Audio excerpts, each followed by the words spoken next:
La Santa Inquisición, establecida por la Iglesia Católica, operó principalmente desde 1478 hasta 1834. Fueron 356 años de terror en nombre de Dios.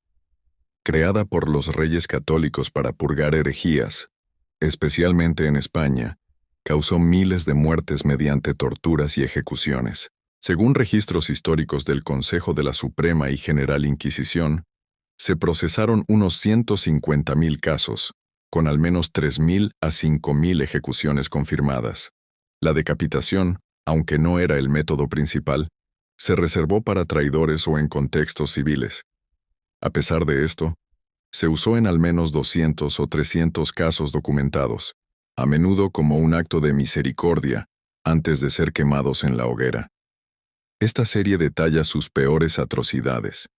En 1478, el Papa Sixto IV autorizó la Inquisición española a los reyes católicos, Isabel y Fernando, con el objetivo de erradicar supuestas herejías entre los judíos y musulmanes conversos. El primer inquisidor general, Fray Tomás de Torquemada, inició en 1480 una cacería brutal en la ciudad de Sevilla. En nombre de Dios, se confiscaron los bienes de familias enteras, dejando a miles de personas en la más absoluta ruina. Los registros de la época muestran que solo en el primer año se procesaron a 700 personas, con 100 ejecuciones documentadas por practicar el judaísmo en secreto. Una bula papal había autorizado el horror. El 6 de febrero de 1481 en Sevilla se celebró el primer auto de fe público. Este acto condenó a 6 personas a morir en la hoguera por el delito de herejía. La Iglesia justificaba estas acciones con argumentos como salvar las almas del diablo. En 1482, Torquemada expandió los tribunales por todo el territorio, llegando a procesar a 2.000 conversos más.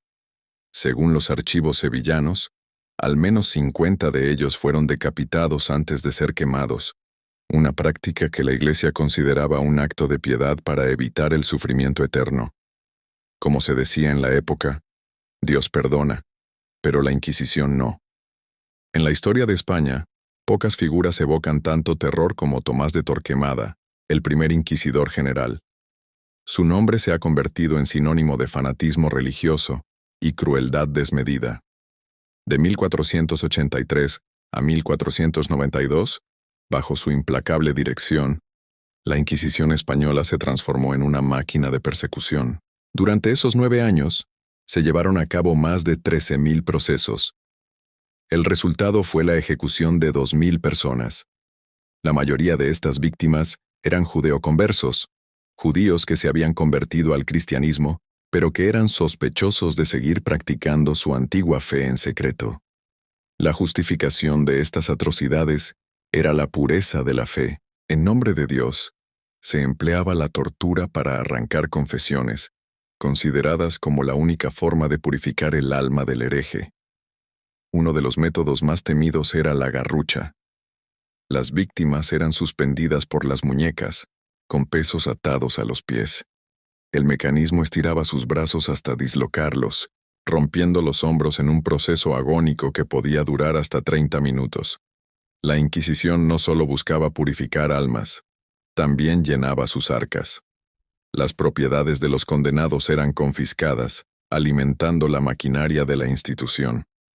Pilas de oro y bienes pasaban a manos de la Inquisición, mientras familias enteras eran arrastradas de sus hogares, despojadas de todo y marcadas para siempre. Los registros de Valencia de la época son escalofriantes. Revelan que un 40% de las condenas en esta fase inicial de la Inquisición terminaban en la hoguera. El legado de Torquemada es una sombra oscura en la historia, un recordatorio de cómo el poder absoluto, justificado por la fe, puede llevar a la barbarie.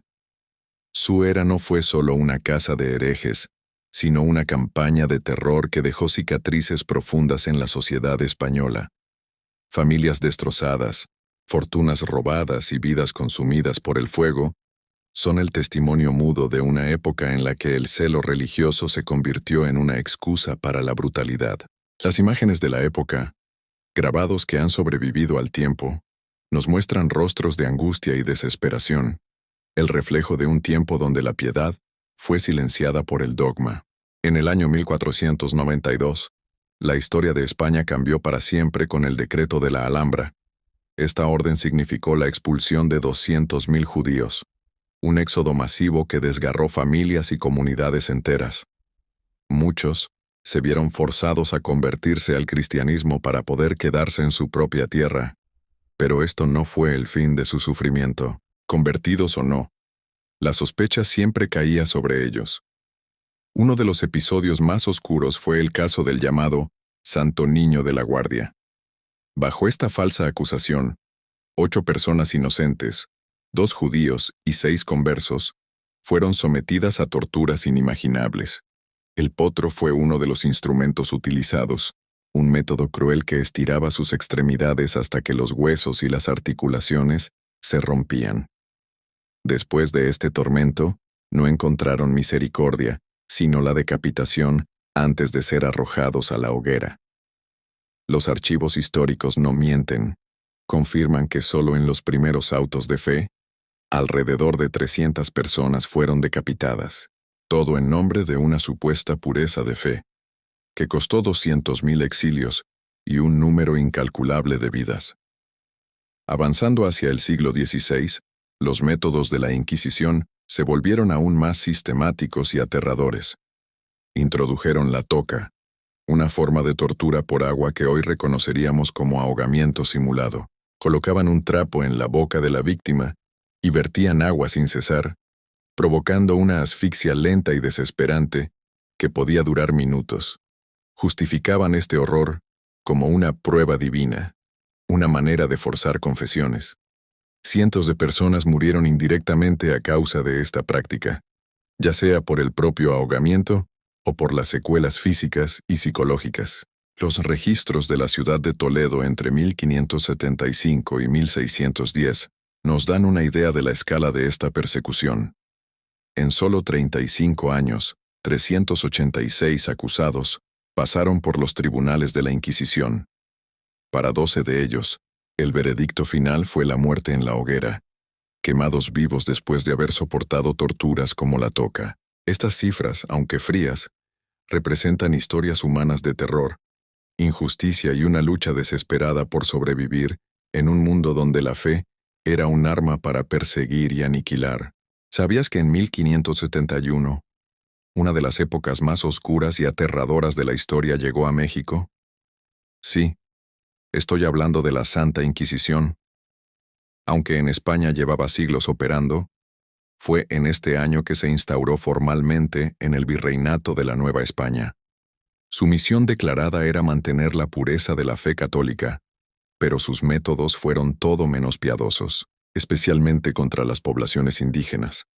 Inicialmente se suponía que los indígenas quedaban fuera de la jurisdicción de la Inquisición, ya que se les consideraba neófitos, es decir, nuevos en la fe, y con necesidad de instrucción, no de castigo. Sin embargo, esta regla se rompió una y otra vez. Se empezaron a levantar cargos por idolatría, acusando a los nativos de seguir practicando sus antiguas religiones en secreto. Estas acusaciones eran, en muchos casos, una excusa para ejercer poder y control. Lo que siguió fue una pesadilla de tortura y terror, todo perpetrado en nombre de Dios. Uno de los instrumentos más temidos y crueles era el potro de tortura. Imagina una cama de madera donde se ataba a la víctima de pies y manos. Luego, mediante un sistema de poleas y cuerdas, los verdugos comenzaban a estirar su cuerpo. La tensión era tan brutal que podía dislocar todas las articulaciones, romper huesos y, en casos extremos, estirar el cuerpo de una persona hasta 2 metros, provocando la ruptura de la columna vertebral. El dolor era tan insoportable que la mayoría confesaba cualquier cosa que sus torturadores quisieran oír, fuera verdad o no. Los registros coloniales, aunque a menudo incompletos, nos dan una idea del horror. Documentan al menos 200 ejecuciones públicas, conocidas como autos de fe. En estas ceremonias macabras, Los condenados eran quemados en la hoguera. Además, se registraron unas 50 decapitaciones, reservadas para crímenes considerados especialmente graves, como la herejía pagana. Estas cifras probablemente no capturan la totalidad de la violencia, ya que muchos más murieron en las celdas de tortura o a causa de las heridas infligidas. Es un capítulo sombrío que no podemos olvidar, un recordatorio de cómo el fanatismo puede llevar a la crueldad más extrema. Conocer esta parte de la historia es fundamental para entender las profundas cicatrices que dejó en la cultura y la sociedad mexicana. La Inquisición romana, establecida en 1542, desató una intensa persecución contra los luteranos. Solo en España, los registros muestran que 3.499 personas fueron procesadas por sus creencias. Entre los métodos de tortura más temidos se encontraba la llamada doncella de hierro. Este terrible artefacto consistía en un sarcófago con púas afiladas en su interior. Al cerrarse, las púas penetraban lentamente el cuerpo de la víctima, causándole un sufrimiento atroz y una muerte lenta por desangramiento que podía durar horas. Los archivos históricos revelan que, entre 1530 y 1730, se llevaron a cabo aproximadamente 1.250 ejecuciones. De estas, alrededor de 200 personas fueron decapitadas públicamente durante los dramáticos autos de fe, eventos diseñados para infundir miedo y reafirmar el poder de la Inquisición. Entre los años 1600 y 1700, unas 3.750 personas fueron condenadas por supuestas supersticiones. Imaginen la silla de Judas, un instrumento que clavaba 100 púas en la espalda de la víctima. Mientras en Europa se estima que murieron unas 25.000 personas acusadas de brujería, como en Basilea, en España la cifra, aunque menor, fue igualmente aterradora, unas 500. Los registros históricos nos hablan de 826 ejecuciones en total durante este oscuro periodo. La Inquisición fue finalmente abolida en 1834 por Isabel II, dejando atrás un rastro de al menos 5.000 muertes confirmadas. Aunque las decapitaciones documentadas rondan las 300, miles más padecieron torturas indescriptibles. La Iglesia utilizó la idea de Dios para justificar un verdadero genocidio cultural. ¿La lección que debemos aprender de todo esto? El fanatismo, en cualquiera de sus formas, siempre termina matando. ¿Qué piensas sobre este oscuro periodo? Déjame tus comentarios abajo. Si te interesa aprender más sobre los secretos y las historias ocultas de nuestro pasado, no olvides suscribirte y activar la campanita para no perderte ningún video. Gracias por acompañarme y hasta la próxima.